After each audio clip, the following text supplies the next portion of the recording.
Futurs Médias salaamaaleykum mbokk yi di leen nuyu rafetlu seen àndandoo ak ñun benn waxtu jot na xibaaru digg bëccëg yi bokk na ci loi bi aju ci li ñuy duppee contenu secteur hydrocarbure maanaam li pétrole ak gaz niñ koy doxalee ci biir réew mi président Macky Sall jàpp ni nag Sénégal faw mu wut ay ñoo xam ne seen xam-xam da cee màcc bu baax a baax ndax yëf yi dafa naqaree lijjanti mu jàpp rek ne ëllëgu réew mi ci loolee la aju di ngeen ko dégg ci kanam tuuti moom njiitu réew mi Macky Sall ci jamono ji nga xamante ne nag dawalkatu woto yi ñu ngi woy ba léegi di naqarlu yokkute bi ñu nemmeeku ci carburant bi topp nañu benn chauffeuru taxi mu gis ne nag am na ay njeexital ci li nga xam ne moom la war di verser bés bu nekk borom taxi boobule. xibaar yi bokk na ci it Mauritanie ginnaaw seenub élection présidentielle fukki fan ginnaaw si kon ku jéggi woy ba léegi di mettitlu résultat yi ginnaaw sax ba ko conseil constitutionnel dëggalee démb ku ci mel ni Kane Amidou Baba mi ñëw ñeenteelu place bi jàpp ni amul lenn loo xam ne rek respecté nañ ko ci élection présidentielle boobule. tàggat yaram CAN Égypte 2019 ginnaaw nag Sénégal ndam li mu am diggam ak Kenya jamono ji ñuy xool beneen ndaje bi ñuy amal ci huitième de finale ak Ouganda Aliou Cissé sélectionneur bi di sargal bu baax a baax joueur yooyu le di ci dolli nag ni am nañu équipe bu mag bu mat a wekk bu mat a respecté gunge leen ngir ñu dem fu sori ci compétition bi mbokk yi loolee tënk leen suuti ñu yaatal ko.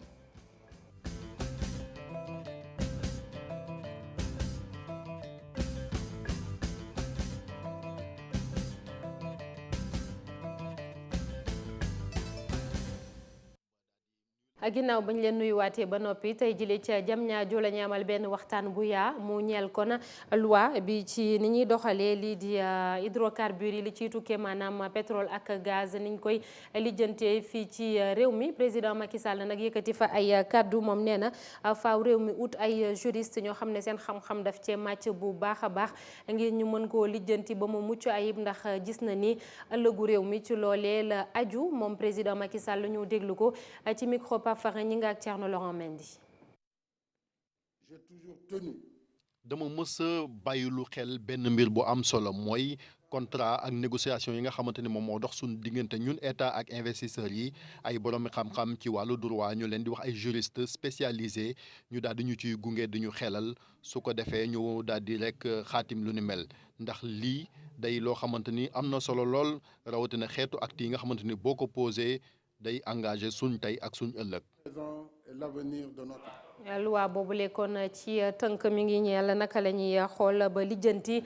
li ci tukkee ña cay bokk maanaam tàggat leen ñay liggéey ci loolee gën a dooleel PME PMI muy entreprise yu ndaw yi ak tamit taxawal fi ay jumtukaay yoo xam ne askan wi daf koy soxla bu baax a baax loolee lépp nar a tukkee ci pétrole beeg gaz bi gis ngeen ni samedi ba léegi kon dañoo yokk lii di carburant muy gasoil wala essence bëri na ay dawalkatu woto yu koy naqarlu rawatina taxi yi nga xamante ni daanaka bés bi yëpp dañuy daw topp nañ ci kenn moom mi ngi wuyoo ci turu Fallou Ndiaye nee na nag yëf yi dafa am njeexital ci li mu war a verser bés bu jot ki nga xamante ni moom moo ko dénk taxi bi muy ñaan kilifa yi ñu xoolaat ko bu baax a baax reportage Fatimata Touré Gervais Yaw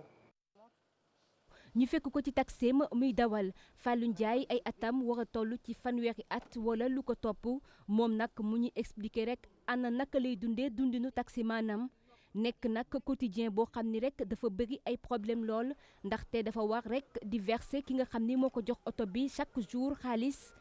bu ñu nag daal di yokkee li nga xam ni mooy carburant bi nekk. comme man mi journée bi lu mu gàtt gàtt mën naa consommer ci gasoil ay à peu près ay 11000 ba 11500 léegi suñu yokkee gasoil bi. parce que journée bi lu mu gàtt gàtt man 20 litres yi dinaa ko lakk léegi 20 litres yooyu noonu léegi maa ngi ko daan jëndee 12000 francs nekk sax yokkute bu nga xam ne rek fàllu mënu ko nangu fi nga xam ne Sénégal ñu ngi waxtaanee gaz ak pétrole même bu fekkee ni sax exploité wuñu ko. pétrole am na fi gaz am na fi xam nga waa ñiy dem di yokk instant bi ñu toll nii dañoo waroon ni wax ay wàññi kay. comme Mali. ñoom seen gasoil bi ñuy consommer fii lañ koy jëlee di ko yóbbu seen dëkk te boo xoolee foofu la gën a yomb. moo tax rek muy ñaan ay solution autorités yi daal di koy trouver ci ni mu gën a. état dafa war a def tout pour jàppale ñi xam nga dañ ko fi teg nañ ko fi pour Sénégalais yëpp képp ku fi nekk yëg sa bopp dëgg la nag critique mënul ñàkk il faut dina dégg ay critique mais mu bañ a topp daal. yokkute bi nag nekk na ndaxte rek lii di super carburant bi jàll na ci 695 jëm ci 775 francs CFA nekk yokkute boo xam ne 80 francs CFA la gasoil bi nag jàll na ci 595 jëm ci 655 nekk yokkute boo xam ne 60 francs. Fatimata Touré jëwrin bi ñu dénk dem bekk dikk bi ci jaww ji ak tourisme di Aliou Sarr mi ngi woy ba léegi di seeti ak waxtaan ñi nga xam ne ñoom ñooy yëngatu ci wàllum tourisme démb nag mu nga woon fële ca Lac Rose la muy naqarlu Aliou Sarr bokk na ci mu ne lac bi nga xamante ni dafay gën di ndaw saa su nekk teg ci Rose bi nga xam ne moo tax ay touristes yu bëri dañuy ñëw it di ko seetaan yenn saa yi boo demee doo ko fa fekk muy ñaan ñi dëkkee ca bor boobule ñu moytandiku di tabax ci anam yoo xam ne teguwul ci yoon diggante lac bi ak géej bi ci boppam mu ne sax dinañ ci jël ay matukaay moom Aliou Sarr ñu déglu ko ci micro Ousseynou Thiam ak Ahmadou Bamba Samb. Infiltration la ñuy alimenté diggante géej gi ak lac bi maanaam géej gi ak lac bi dañuy jokkoo seen diggante ci suuf lay ndox mi di jaar pour dem te boo xoolee ndox mi nekk diggante géej gi ak lac bi dafa am jën yu fay jën mën na faa dund xam nga loolu mbiru yàlla lac bi kenn mënu fa dëkk mbax parce que xorom si dafa am doole mais diggante lac bi ak géej gi ndox ma fa nekk eau douce la léegi boo jëlee ñoo xam ne dañuy jël ay parcelles ay piquet di ko def seen diggante bëgg fa tabax ndox mi fu ma doon jaar da nga koy gaar kon yaakaar naa loolu rek war na tax ku doon yëngati ci loolu nga war ko bàyyi te nga xam ne xëy na ñun lii la ñu gisagum waaye xam yeneen conséquences yi ci nekk lan la kon loolu moo tax may lancer encore un appel laaj bi ma laaj dafa ma lancer un appel vraiment ñi nga xam ñoo nekk fii zone bi di fi def ay parcellisation sauvage du njëriñu population bi du njëriñu Sénégal te du seen njëriñ ñoom tamit. DG mooy ab benn bànqaas bu ñu dénk muy lijjanti mbalit yi fii ci dëkk bi moom nag daal dinay am benn bayal bu mu defaraat fële ca décharge bu Mbëbës liñ ci namm rek mooy ci ab diir bu yàgg lu ëpp ci 3 junniy tonnes mbalit yi tukkee ci kër yi fas yéene dem foofule loolee tamit nekk na benn ci ay dogal yu bëree yoo xam ne jël nañ ko fexe ba ci nawet gi ñu dëgmal kon salte bi naan xuus fii ci Ndakaaru ak banlieue bi mu daal di jeex reportage Salif Sow Asmalik Diop. bi ñu yaatal ngir di fi sotti mbalit yiile day tax ba Ndakaaru mën a rafet ndax dañoo seetlu ne bu nawet bi ñëwee dëkk bi dafay salte di buuj loolu day fekk ne oto yi duñu mën a egg biir Mbëbës wala bu ñu fa àggee dañuy paan ba tax duñu mën a ñëwaat ci dëkk bi jël li nga xamante ni moom mooy mbalit yi waaye UCG ñoom ñoo ñu ko wax.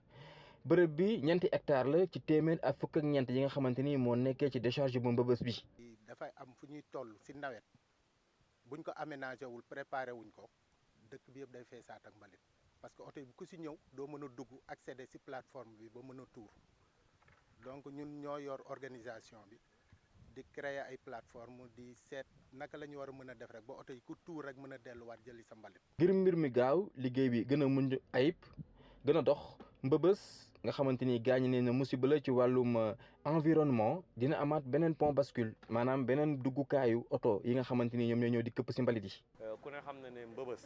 yàgg na lool benn pont rek moo fi fonctionné souvent dafay panne lu tax muy panne parce que mooy seul pont boo xamante ne au Sénégal dina def 3 rotations par jour machine nag boo koy yenn lu mel noonu bu yàggee dafay loof pour anticiper ci régler problème yooyu noonu ñu jël disposition def fi 2e pont bascule. toxal Mbëbës loolu nee ñu nekkatul wax ji li ñuy jéem mooy fexe ba Mbëbës ñu boole ko ci dëkk bi te nga xamante ni dootul lorati kenn projet boobule ñu ngi xamal ne atum 2020 lañ ko war a door. recenser lépp lu dëkk ci wetu décharge bi recenser lépp loo xamante ne ressource naturelle la recenser lépp loo xamante ne impact la impense la ci loolu bés bu ñu commencé mettre en œuvre projet bi dinañ ci liggéey mais pour le moment effectivement am na pollution gis nga saxaar bi ni mu mel ñun li ñuy def mooy maîtriser ko. waajal nawet bi waaye UCG ñu ngi ko jagleel Mbëbës ndaxte nee ñu foofu bu néewee ba néew 3 junni tonnes mbalit lañ fay këpp bés bu nekk 2 junni ak juróomi téeméeri doomu aadama dafa daan seen doole. ci Ndakaaru am na ay journée scientifique yu ñu fi amal di ci waxtaanee ci jàngoro bii di VIH sida ak hépatite virale yi lii di agence bi ñu dénk muy caytu ci wàllum sida boobule ak hépatite ànd ceeg état bu Sénégal ak CNLS di kon comité national de lutte contre le sida ñoom ñoo amee waxtaan yooyu lee di xool ban pexe moom moo gën ñu jàpp rek ni bokk na ci li ñu gën a mën a farataal mooy ñaax askan wi ci jàngoro yooyu le ak képp koo xamante ni dal na la ñu mën laa faj anam yi mu gën a baaxee Ibou Diouf ak Mohamed Dieng ñu nga fa woon.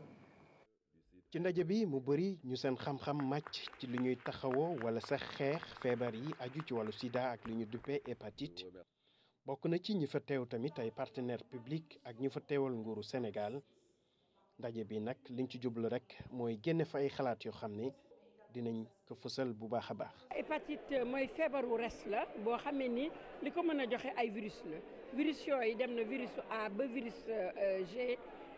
mais bi ci gën a grave mooy hépatite B ak hépatite C. téeméeri nit yoo gis fukk yi ak juróom-ñaar ñi ngi nekkoon porteur chronique tey jii bu ñu xoolee ñi ngi 10%. nees def ngir mën a taxaw lépp lu aju ci wàllu hépatite virale yu ne nag ci wàllu ñaax askan wi loolee am na lu ci des lu bëri. côté sensibilisation bi moom des na mais ñi ngi defar nañu suñu plan stratégique 2019-2023 et boobu jox nañ ko place bu bëri ci communication bi. donte nguuru Sénégal def na ci ay jéego yu bëri ñu gis ne nag lépp lu aju ci wàllu xeex boobee nguuru Sénégal ne nag jóg na taxaw rek ngir dugal ci loxoom bu baax a baax. wax leen na gouvernement Sénégal mu ngi seen gannaaw parce que jàngoro yooyu nekk na jàngoro yoo xamante ne dañ si war a xar suñu tànku tubéy pour que mu dañ suñu dëkk. gouvernement Sénégal surtout si wàllu hépatite dana def lépp lu mu war a def pour yokk moyens yi pour que donc prise en charge bi gën a donc yomb pour les populations. journée scientifique bi yoon lu yemook fukk ak ñetteel bi loolu nag dajale ay ñoo xam ne rek seen xam-xam dafa màcc jëm ci wàllu boobee. ñu ne nag dinañ waxtaane lépp lu aju ci wàllu sida ak hépatite virale biñ ci noppee nag dinañ ko dëxañ ci kayit liñ ci jublu rek mooy gën a taxaw bépp buy feebar buy laal sida wala hépatite virale ñu fexe ba jële ko ci réew mi. jërëjëf Ibou Diouf ñu wutali ji diwaanu Fatick foofu nag ministre bi ñu dénk daara ju kawe ji ba mu demee ay morso yu xonk lañ ko teeroo moom Cheikh Oumar Anne dafa demoon ngir teg doj wu njëkk ñu tabax campus Fatick bu université Sine Saloum El Hadj Ibrahima Niass ñi dëkkee ci pegg boobule te projet bi laal leen bëgg ñu jox leen seenu ndàmpaay booy xayma nag toll na ci téeméer ak ñaari million ci sunu ay koppar jëwrin bi di dalal xel yi ne fii léegi fukki fan ak juróom lu mu yàgg-yàgg dinañ jot ci koppar yooyu le Aminata Goudiaby Fally Gueye. ministre de l'enseignement supérieur tey jii nag mbir mi neexul woon dara ci moom dafa ñëwoon nag ci Fatick ngir rek poser première pierre bu université Sine Saloum ay nit ñu takk ay brassard rouge taxaw di wane seenu naqar ki ñu ngi dëkkee ci village yi di Pouxam Nguy Ndofane Pino Dieye ak itam Mbaan ñu ni nag seeni suuf la ñu jël lu toll ci 400 hectares te ba léegi kenn joxagu leen seen ay ndàmpaay. am lu ñu waxtaane woon ak autorité ba tënk ko muy protocole d'accord boo xam ne ñëpp a ci d'accordoon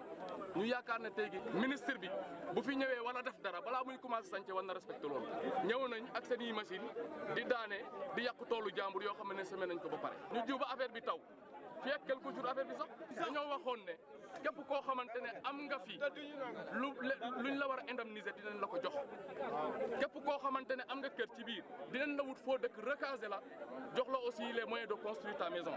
Cheikh Oumar Anne nag di ministre bi yor wàllu enseignement supérieur mu mujj wàcc ñëw doon wax ak ñoom di leen xamal ni li jëm ci seen ay wàllu ndàmpaay fii léegi fukki fan ak juróom rek daañu leen ko jox. jël nañu ay dogal tamit population yi wax naa naag ñoom bu ma delloo Dakar joxe woon naa instruction pour ñu bind chèque bi déposer ko en tout cas ñu xool naka lañ koy fayee fii ak 15 jours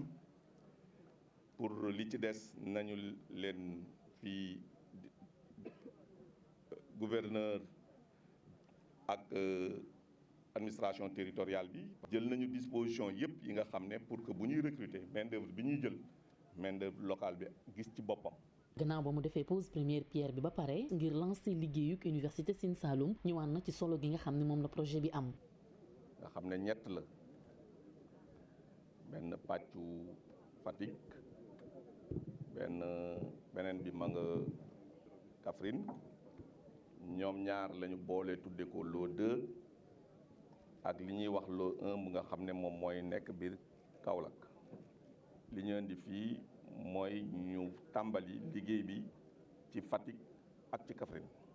entreprise bi gagné loo boobu moom moo koy liggéeyandoo ñoom ñaar ñëpp bâtiment yu bees yi nga xam ne moom la leen président ci gis-gisam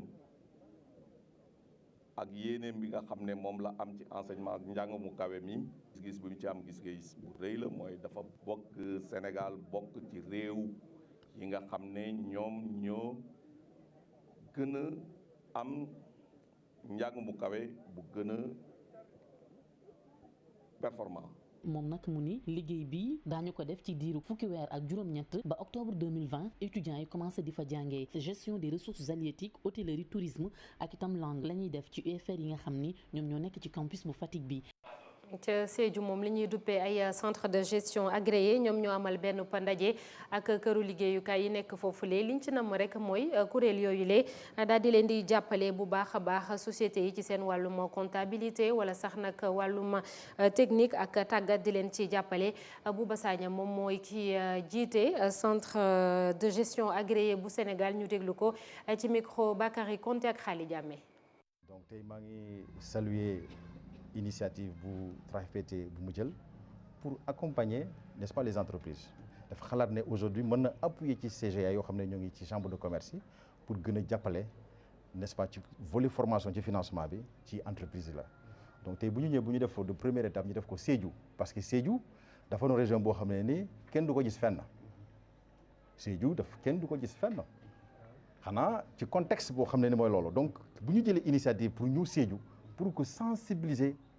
mënu nekk ci digg ci Casamance naturelle mu ngi au milieu te nag Sédhiou feeñul ci lu bari donc moo tax ñu am boobu initiative bi ñëw taxawal fii au niveau de la chambre de commerce de Sédhiou pour xool naka aussi CGA yi ci zone sud bi mën a am taxawaay bu rafet ci côté formation donc loolu moo tax 3FPT ñëw tamit vraiment lëkkaloo ak centre de gestion agréé pour ensemble ñu xool nu ñu war a gën a jàppale les entreprises ci côté formation mu doon loo xam ne ni ñun dañu ko rafetlu bu baax a baax di ko magnifier parce que nii la ñu mën a liggéey Sénégal nii la ñu mën a liggéey suñu état tant que ñu ngi liggéey en synergie kenn ku nekk mënoo def lépp il faut ñu liggéey en synergie boobu nag ñun ñu ngi koy gërëm bu baax a baax parce que ci noonu la ñu mën a liggéeyee et que état bi tamit gis résultat yoo xam ne ay résultats yu probants. xibaaru biti réew ñu dem ba Mauritanie fukki fan ginnaaw élection présidentielle bi ñu fa doon amal nag coow laa ngi ne kur ba léegi ñi bokk ci kujje gi d'accord ñu benn yoon ak résultat yi génn conseil constitutionnel bi daal di koy dëggal démb sax ni Mohamed El Ghazouani moom moo jël raw gàddu gi ku ci mel ni Amidou Baba Kane moom jiite lii di coalition vivre ensemble nee na nag amul benn règle boo xamante ne respecté nañ ko ci élection boobule mooy kàddu yi mu dénk suñu ndaw la ñu yebal fële ca Nouakchott Barkaba ñu déglu ko. La CENI n'intervenait les décomptes, le candidat s'est autoproclamé vainqueur au premier tour. Alors que seule la CENI. bisu élection yi ca ngoon laata sax waa CENI di jeexal wàññi xob yi candidat bu pouvoir bi moom yéene na ne moom moo gagné premier tour te loolu benn kuréel rek moom moo am maqaama def ko muy waa CENI fii ci Mauritanie te tamit jëf ju ñaaw la mandargaal càcc gi nga xamante ni kon waa pouvoir bi sàcc nañ ko élection yi te dara leeru ci wàllu organisation bi tamit li ci gën a yéeme mooy déggoo amul suñ diggante ak pouvoir bi jëm ci yooyee élection li ko waral mooy ban jëmee ci élection yi ñoom ne woon nan waxtaan dina am suñu diggante ak ñoom su ko defee rek ñu xool sax ni waa opposition bi nee say def ba indi ay représentant ci biir CENI bi comme ni ko loi bi waxee ci noonu ñun tànn ñett ñoo xamante ñoom ñu fa war a teewal wante pouvoir bi dafa lànk ne kenn ca ñoom daal duñ ànd mu daal di ciy bokk te tamit bëggoon ñoo forcé ñu daal di tànn jigéen mu mel ni kon ñoom doona tànnal seen bopp ba pare bëgg ñoo tànnal te loolu ñun duñ ko nangu ci noonu nag lan demee ci élection yi te ñàkk déggoo am ci muy loo xamante ni kon moom moo indi pëccxoo gi ngeen gis noonu te règle du jeu yi tamit ànduñ ci déggoowuñ ci candidat pouvoir bi ne moom moo gagné 52% loolu méngoowul ak dëgg te boo xoolee it ci site CENI bi am na ci ay bureau de vote yoo xamante ni ña fa voté moo ëpp fuuf ña fa bindu te loolu day mandargaal kon càcc gi ni naan bourrage des urnes ak tamit fraude bi nga xamante ni kenn mënu koo naatable. nous montre qu'il y a eu dans des bureaux, dans beaucoup de bureaux, beaucoup plus de votants que d'électeurs inscrits.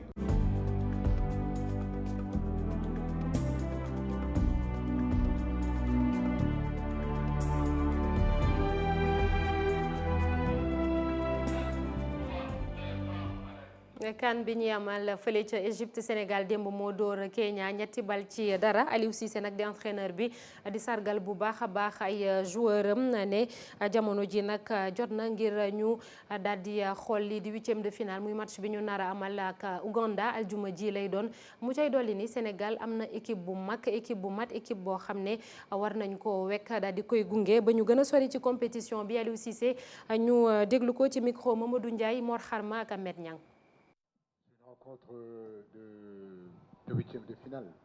suñu digganteeg Ouganda ndajeem 8e de finale élimination directe kun gañe nga daal di ñibbi sa kër te jàpp naa ni kon ci année yi ñu mujj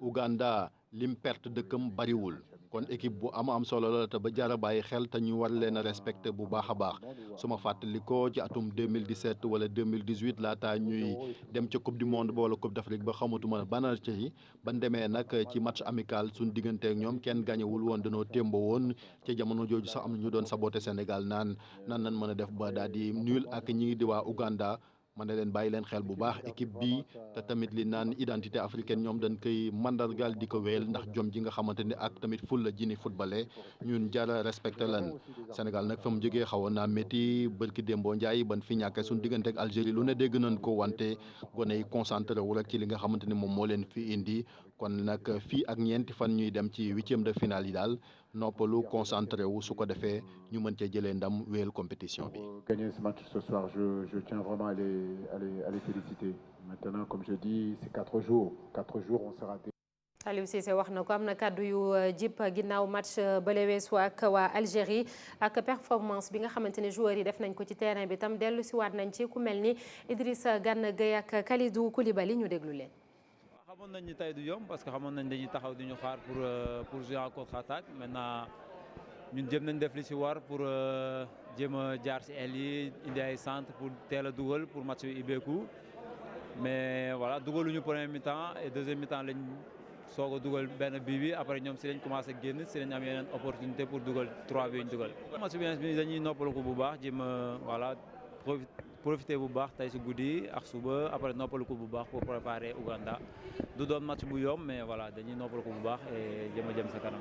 Il n'y a pas de problème. Je pense que les problèmes c'est vous qui les mettez quand vous posez des questions, quand vous dites des choses sur l'équipe. Bon amul benn pression pression yéen a koy wax waaye ci équipe bi ak ni mu footballé gis nañ ni amul benn pression yéen Sénégal bu ñu ko gagné 1-0 ngeen ne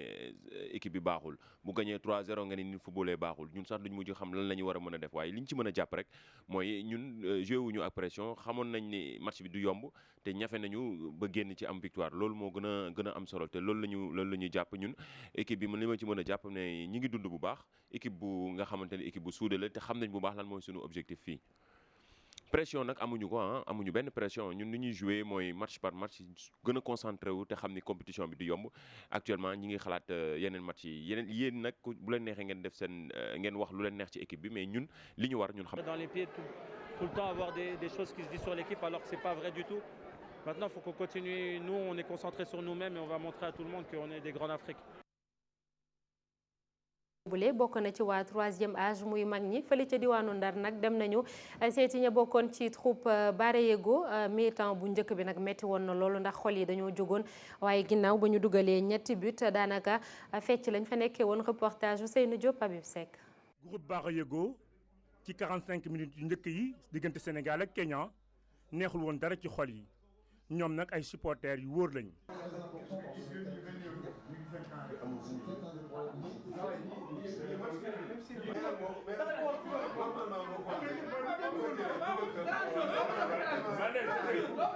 waaye nag ci deuxième mi-temps bii bi Ismaïla Sarr dugalee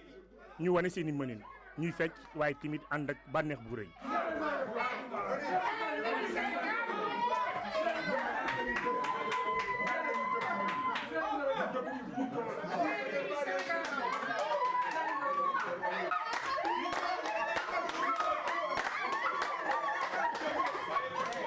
benn bi ñu am ko ñaareelu bi ñetteelu bi Sénégal daal di am ndam ci kanamu Kenya waxtu boobee nag kenn mënu woon téye sa bopp. ñu wax alhamdulilah métti woon na mais génn nañ ci première mi-temps entraîneur bi def na ay changement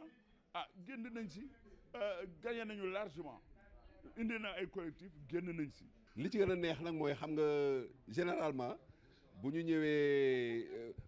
Baara Yogo transféré ko kër doyen Golbert y a toujours de bons résultats moo tax ma ne tey jii moom comme ñëwaguma fi woon depuis tey moom fi laa koy seetaanee bon on a suivi le match avec les amis on a gagné avec la manière macha allah ñu ngi sant yàlla. Premier mi-temps bu xaw metti mais deuxième mi-temps au moins les choses se sont relâchées et ça nous a permis vraiment de fêter la victoire. fi nekkoon kër gi neex na fêté nañu yàlla na équipe bi kon ni def lii ñu continuer maa ngi gërëm nag sama xarit yi c'était vraiment bien. ñu doon ñoo xamante ni da leen xam bu baax a baax ñuy ay mag itam waaye ñoom équipe nationale bu Sénégal la ñuy dundee ñoom nag nee nañu nii lañ ko natt di amalee saa su ne ba équipe nationale di jël ndam li ci CAN 2019 bile. beneen match bi aljuma lay doon suñu digg ak Ouganda ci 8e de finale léegi dañuy egsi ci li ci yéenekaay yi ak Mamadou Mouhamed Ndiaye.